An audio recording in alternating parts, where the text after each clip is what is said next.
Hello kabayan, by the way, I'm Philip Jan Punsalan na dating seaman for 8 long years. And because of this opportunity, nakauwi kami ng asawa ko for good dito sa Pilipinas. And right now, talagang magkakasama na kami ng buong pamilya ko.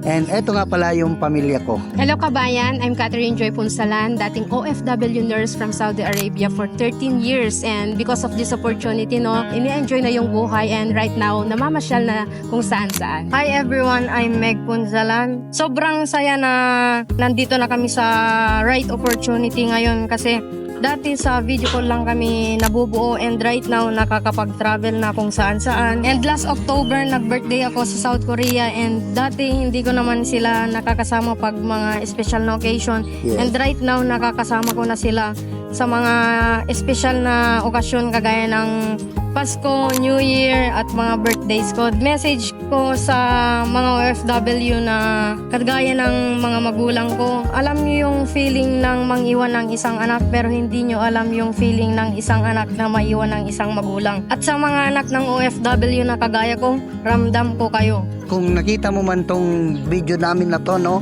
maybe sa simpleng paghaw mo, eto na rin pala yung makakapagpabuo ng family mo na kagaya namin. Kaya message me and see you in my inbox.